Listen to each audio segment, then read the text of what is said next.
Alléluia, c'est parti. Jésus, voyant venir à lui Nathanaël, dit de lui, voici vraiment un Israélite dans lequel il n'y a point de fraude. D'où me connais-tu, lui dit Nathanaël. Jésus lui répondit, avant que Philippe t'appelât, quand tu étais sous le figuier, je t'ai vu. Amen. Merci Seigneur pour ta parole. Seigneur, ta parole qui est pour nous, Seigneur, inspirante, qui est pour nous un modèle, qui nous conduit dans toute la vérité, que cette parole devienne vie, Seigneur, qu'elle ne reste pas logos, mais qu'elle devienne réma, la parole révélée, Seigneur. Que ce soir, au travers de ta parole, tu consolides chacun, tu encourages chacun, tu consoles aussi, Seigneur. Et vraiment, nous savons que de toute façon, Seigneur, c'est toi qui nous arroses sans mesure, Seigneur. C'est toi qui prends soin de nous et je te remercie pour ce que tu vas encore faire au milieu de nous et en nous. Dans le nom de Jésus, Amen. Comment est-ce que Jésus a vu Nathanaël? Il ne connaissait pas, il ne l'avait jamais rencontré. Nathanaël ne savait même pas qui était Jésus. Et lorsque Nathanaël arrive dans la ville, Jésus dit de cet homme que c'est un homme dans lequel il n'y a point de fraude, un homme intègre. Et Nathanaël va lui dire, mais d'où me connais-tu? D'où me connais-tu? Et j'aime cette parole qui dit, quand tu étais encore sous le figuier, je t'ai vu. Je t'ai vu. Et le Seigneur, il te voit, il me voit. Quand tu es sous ton figuier, quand tu es en train de te décourager, de te lamenter, de te réjouir aussi, le Seigneur est en train de te voir. Et lui, il ne te voit pas comme toi, tu te vois. Lui, il a une autre paire de lunettes et on doit absolument se collir les lunettes du Saint-Esprit. Que vois-tu? Et je vais vous montrer 3 images ce soir qui, j'espère, vont vous impacter. Et moi, j'ai fini l'année avec une de ces images et je vois que le Seigneur continue à me parler parce que depuis le début de l'année, il continue dans ce même domaine. Et je voudrais te dire cette parole, c'est que tes semences de 2022, c'est tout ce que tu as semé en 2022, que ce soit dans ton travail, que ce soit dans tes finances, que ce soit dans l'éducation de tes enfants, que ce soit avec des disciples, que ce soit avec des gens de ta famille que tu évangélises. Toutes tes semences, elles ne sont pas vaines. Toutes tes semences, elles ne sont pas vaines. Répète, toutes mes semences ne sont pas vaines. Amen. Mais c'est de 2021 non plus. Amen. Ni 2020, ni encore avant. Parce qu'il y a des choses, ça prend du temps. N'est-ce pas? Ça prend du temps. Il fait toutes choses bonnes en son temps, nous dit l'Ecclésiaste. Il fait toutes choses bonnes en son temps. Et on doit être dans le temps de Dieu, dans le kairos du Saint-Esprit. Parce que le temps des hommes, ce n'est pas le temps de Dieu. Et quand tu veux faire par tes propres forces pour aider le Seigneur, c'est souvent là qu'on va s'épuiser, on va se décevoir, qu'on va décevoir les autres. Donc, vraiment, garde cette parole, il fait toutes choses bonnes, et de bonnes choses en son temps. De bonnes choses. OK? Donc, je vais vous partager une image et je vais, pendant ce temps, alors, ceux qui étaient là, le dernier culte qu'on a fait autour de la table, spontanément, on s'est partagé nos bonnes choses de 2022 et j'ai eu à cœur de leur partager quelque chose et je vais continuer dans ce sens. Donc, je vais juste pour l'instant vous faites partager ça et je vais la mettre à l'écran pour nos amis. Voilà. C'est un partage d'écran et je continue à...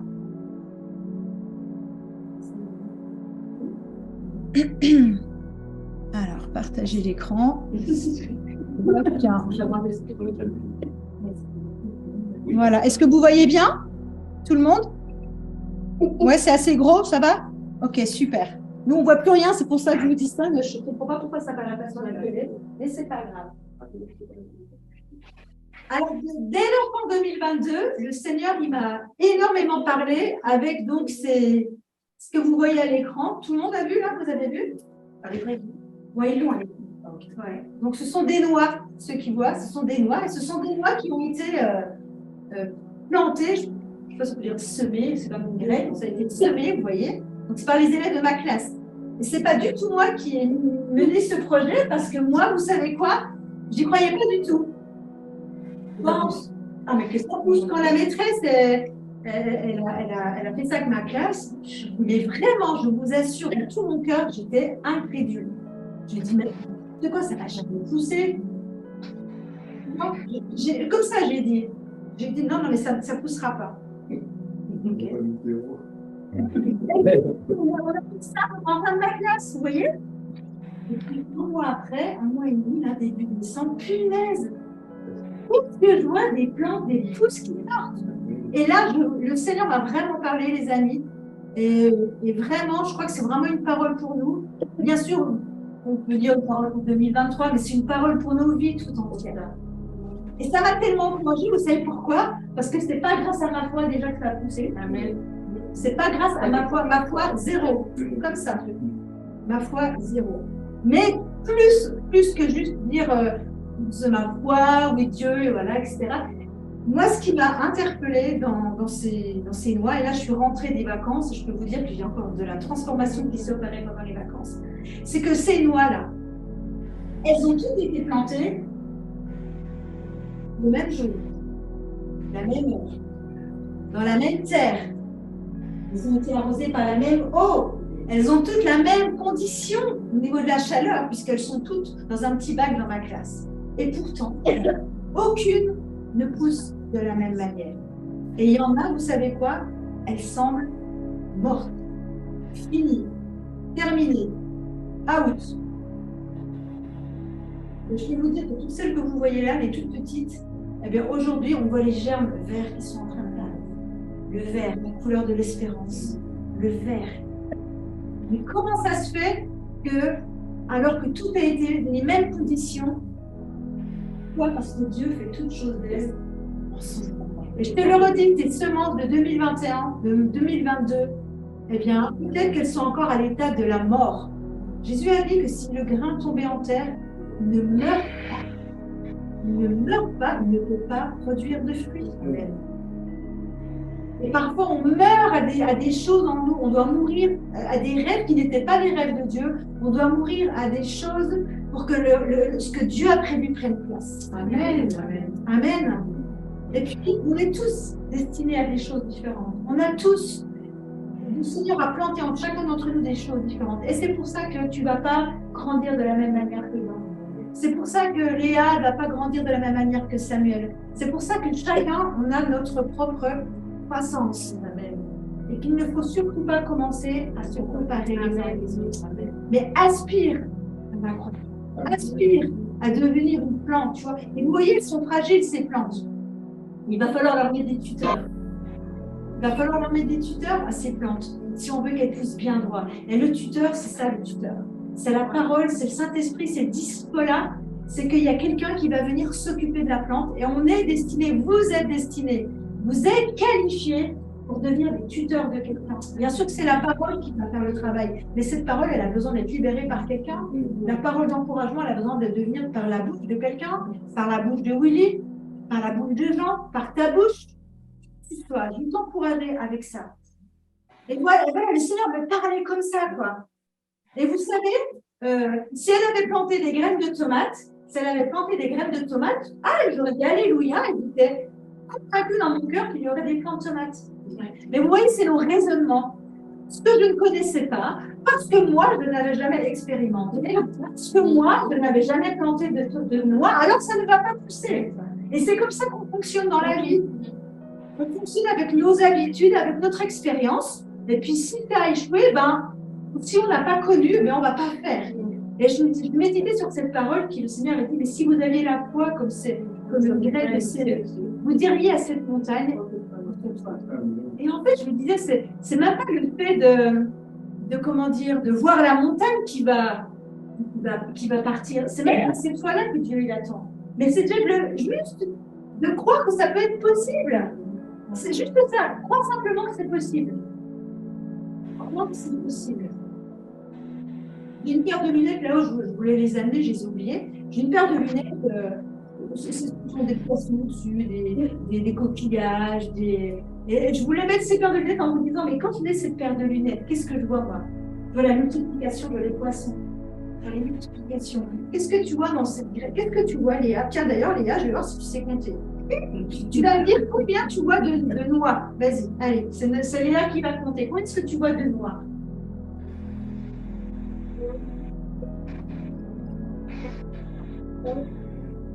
7, 8, 9, 10, 11, 12. 12. Tu as raison, il y en a 12. J'ai 12 élèves, tu vois. Wow. Ouais. Vous voyez 12?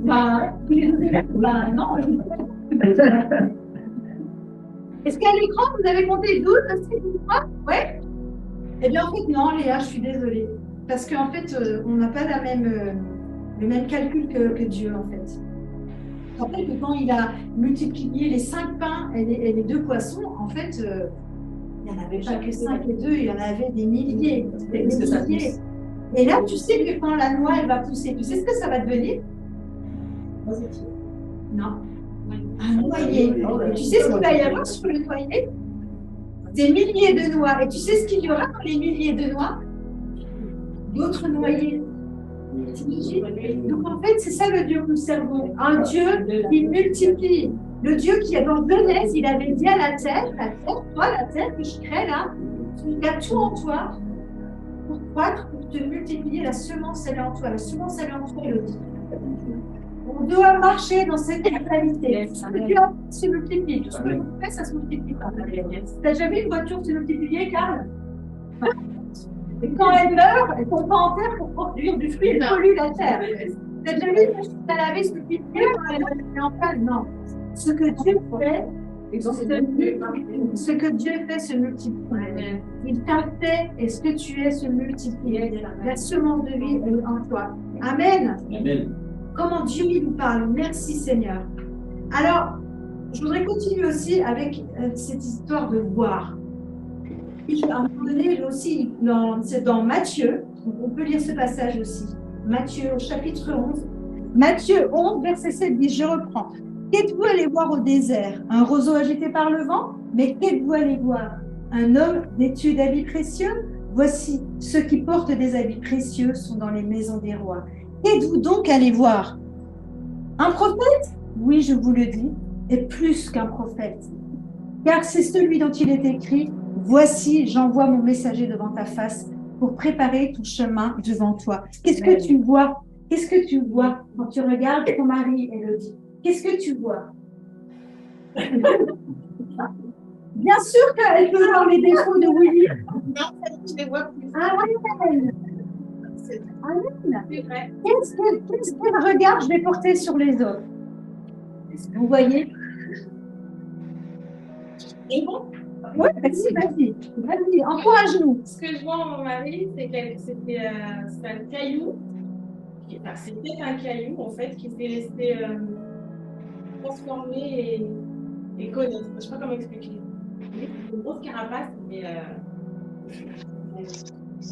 il a appris de lui. Amen, amen. Merci Seigneur. Que vraiment on ait le regard que Dieu a sur nos vies pour les gens.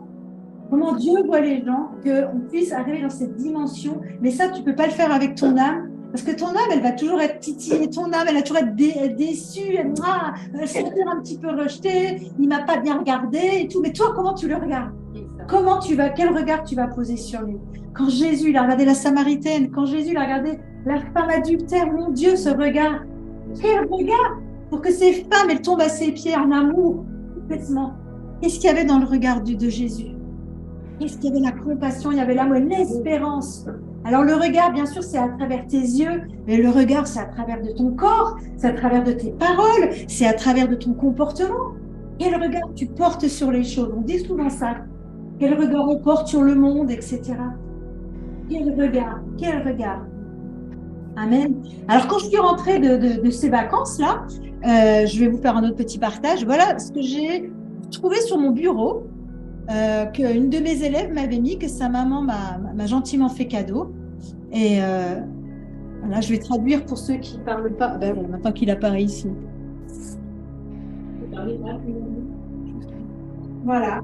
Alors, est-ce que quelqu'un parle anglais parmi nous? A little bit. Tu veux lire en anglais?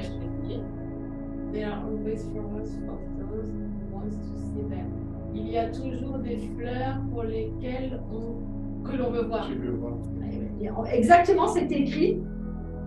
Il y a toujours des fleurs pour ceux qui veulent les voir. Il y a toujours des fleurs pour ceux qui veulent les voir. Tu peux voir toujours le négatif, mais tu peux faire un choix aussi de voir ce qui est beau. Alors ça, c'est Henri Matisse, donc c'est une des mamans qui m'a peint ce sac. Et quand je l'ai lu cette parole, je dis, mais Seigneur, les noix, maintenant les fleurs, mais qu'est-ce que tu veux me dire, Qu'est-ce que tu veux me dire encore? Seigneur, qu'est-ce que je veux, qu'est-ce que moi je vais voir, quelle est ta vision pour 2023, pour ta maison, pour ta cellule, pour un RUMI, quelle est votre vision? La multiplication. Qu'est-ce que vous voulez voir? Des cœurs guéris? Qu'est-ce que vous voulez voir? Des guérisons? Quelle est votre vision? Quelle est ta vision? Après, et après, Dieu. Hein? Quelle est ta vision? Quelle est ta vision? Charlène, Mathieu, quelle est votre vision? Qu'est-ce que vous voulez voir? Qu'est-ce que vous voyez pour la MPL de France, à l'international? Les âmes, les nations, les orphelins qu'on prend dans les bras, juste parce qu'on les regarde avec tendresse, avec amour. C'est ça la vision qu'on doit avoir. Quelle vision tu as? Quel regard tu as? Alors, c'est pas fini, parce que dans mon école, je suis bénie, vous voyez, les noix, le sac, et puis voilà que on m'offre ça dans une jolie boîte et tout. En plus, on me fait choisir le parfum. Mon briquet. Un briquet qui vient du Portugal. Olé, hein? Ça, je crois que c'est Marie-Françoise qui nous l'a ramené cet été. Et elle m'offre cette bougie. Ouais, une bougie, quoi. Il n'y a rien d'exceptionnel. Mais elle me dit, mais attends, elle est spéciale, cette bougie. Parce que quand tu vas la faire, au fur et à mesure que tu vas la faire fondre, va apparaître un bijou. Ah yes, oui. Et voilà, et ça fait plusieurs jours que je l'ai eu. Et hier, je vais me coucher. Et qu'est-ce que je vois apparaître? Je ne sais pas encore ce que c'est. Ouais. Tu vois ici, là. C'est quoi? C'est une alliance. Une alliance, je ne sais pas, vous voyez? Alors, il y a même la petite pince pour que je puisse ne pas le brûler. Ah oui. Et franchement, Ouais, mais- je ne sais pas ce que c'est, mais qu'est-ce qu'il y a? Non. On l'attend encore un peu. Ouais, Je ne sais pas si vous allez voir. Voilà, ici, il y a un petit. Ici, il y a quelque chose qui apparaît là. Voilà, doré. Et ben, je ne sais pas ce que c'est, mais. Donc, 3 fois de suite. Voilà, qu'est-ce que je peux voir? Qu'est-ce qui peut être caché en fait? Qu'est-ce qui peut être caché? Le Seigneur me parle. Qu'est-ce qui peut être caché? Amen. Exactement. Hein? Et c'est ce regard en fait. Maintenant, cette bougie, je la vois plus comme avant. Hein.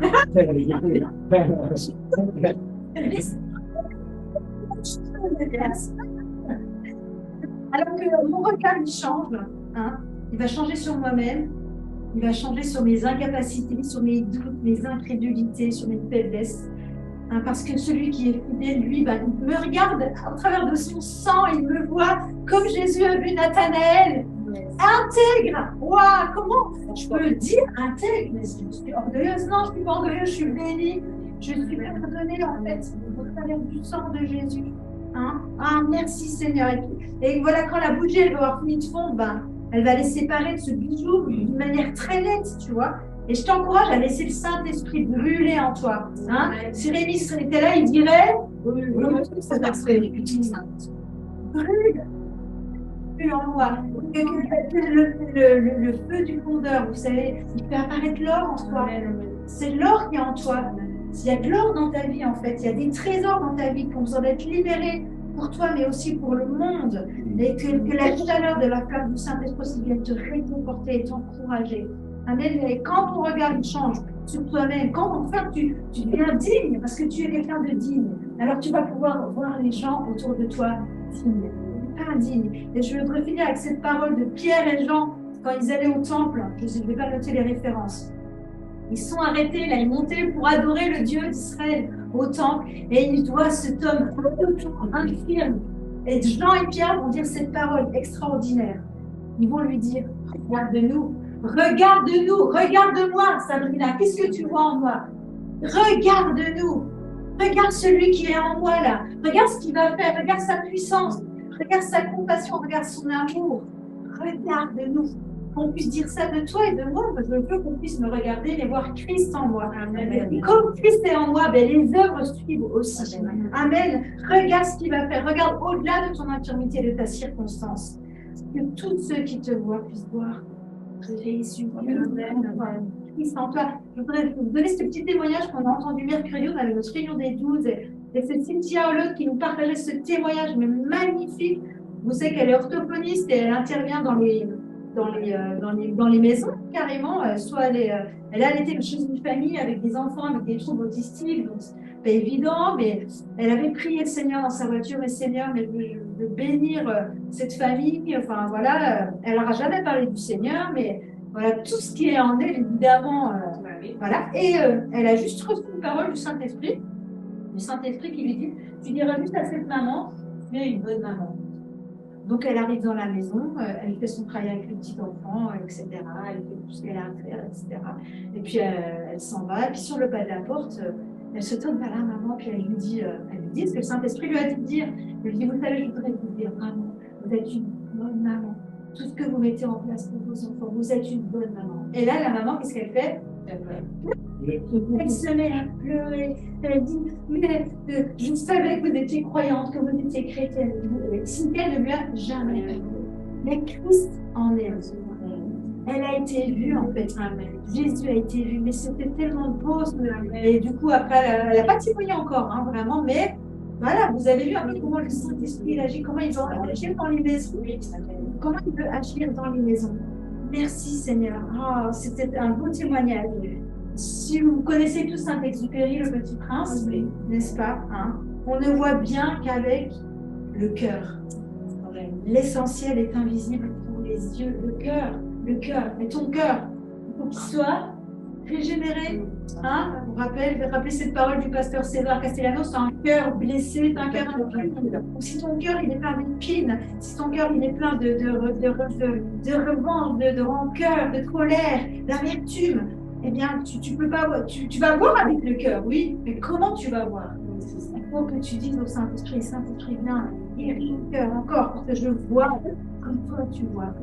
Que notre cœur, notre vision change, que notre cœur soit complètement bien. Donc, je vais finir avec ça, et je vais juste vous dire, la prochaine fois que vous êtes découragé, vous avez 3 possibilités. Soit vous pensez au noir, soit vous pensez à Mathilde et à ses fleurs, soit vous pensez à mon bidou, la fille à la paille. Amen. Christ en moi, l'espérance de la vie. Le bijou. Moi, je vois des champs de noyer. Seigneur, la multiplication, Seigneur. Qu'on puisse, Seigneur, je te prie que ton feu vienne nous consumer, nous saisir, Seigneur. Merci pour cette parole, Seigneur. Que nous voyons avec ton regard, Seigneur. Que nous voyons nous-mêmes avec ton regard. Que nous puissions saisir la valeur que nous avons en toi, Jésus. Ce regard que tu poses sur nos vies, un regard qui nous guérit, un regard qui ne nous condamne pas, mais qui nous envoie, Seigneur. Parce que tu veux nous envoyer, Seigneur, vers ceux qui ont besoin de toi, Seigneur. Merci pour l'œuvre de sanctification que tu fais dans chacune de nos vies, Seigneur. Apprends-nous, Seigneur, à aimer comme tu aimes, à voir comme tu vois, dans nos cellules, dans nos maisons. Nous te demandons pardon pour toutes les fois où nous sommes nous-mêmes des semeurs de querelles, des semeurs de division, Seigneur. Là, on doit semer la tendresse, là on doit semer l'amour, Seigneur, pour vraiment qu'on puisse vraiment avoir ce cœur contrit, Seigneur, un cœur repentant, Seigneur, et on veut se forcer, Seigneur, à se prendre de nouvelles habitudes aussi, Seigneur, parce que nous croyons ta parole, Seigneur, et de nouvelles choses viennent dans nos vies, tu fais toutes choses belles en son temps, Seigneur, dans les vies de chacun, Seigneur, ici même, dans ce lieu, dans ceux qui sont connectés et dans toutes les familles des MPL, Seigneur. Je te remercie, Seigneur. Je prie pour les relations entre les parents et les enfants, que les parents puissent voir leurs enfants avec ton regard, Seigneur. Comme ces plantes, Seigneur. Peut-être que pour certaines, elles sont encore flétries. Elles sont encore peut-être comme mortes. Elles n'ont pas la vie parce que les parents espèrent autre chose pour leurs enfants. Mais Seigneur, tu leur redonnes du courage. Je prie pour les enfants, Seigneur, qu'ils puissent voir leurs parents avec ton regard aussi, Seigneur. Que vraiment ils puissent voir vraiment leurs parents, Seigneur, avec amour, avec reconnaissance aussi, Seigneur. Je te rends grâce, Seigneur. Je prie pour les familles entières, Seigneur. Que vraiment ce soit ton regard d'amour qui couvre ces maisons, Seigneur. Oh Seigneur, oui, nous voulons voir ta gloire dans nos maisons. Et nous appelons ta gloire sur chaque maison, Seigneur. La gloire au nom de Jésus. Oui, nous sentons ta gloire dans nos maisons, dans nos vies, Seigneur. Alléluia. Priez dans vos maisons aussi. Merci, Saint-Esprit.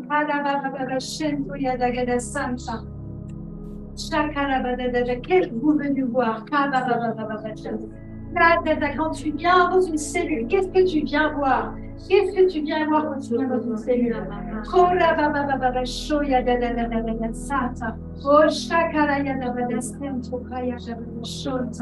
Quand tu vas à ton travail, qu'est-ce que tu vois? Qu'est-ce que tu vois? Est-ce que tu vois tes collègues comme des pécheurs ou est-ce que tu les vois déjà comme des rachetés? Est-ce que tu les vois comme des disciples, comme des gens que tu vas enseigner? Nous prophétisons, Seigneur, ce soir. Nous prophétisons, Seigneur. Comme c'est Isaïe qui a prophétisé sur les eaux desséchées. Nous prophétisons sur ce qui semble mort, Seigneur. Nous avons la vie. Toutes ces semences, Seigneur. Toutes ces paroles que nous avons libérées dans la vie de temps. Toutes ces l'évangile qui a été annoncé dans nos familles, Seigneur, que ce soit dans les caractères, dans les comportements, toutes ces semences, nous appelons la vie maintenant. Seigneur, viens des quatre vents, souffle, ça, et radique. Seigneur, Seigneur, Seigneur, oh là, nos parents, Seigneur, nos frères et sœurs, Seigneur, nos collègues, nos amis, Seigneur, souffle sur ces vents qui revivent, Seigneur, dans le nom de Jésus. Merci, Saint-Esprit. Alléluia.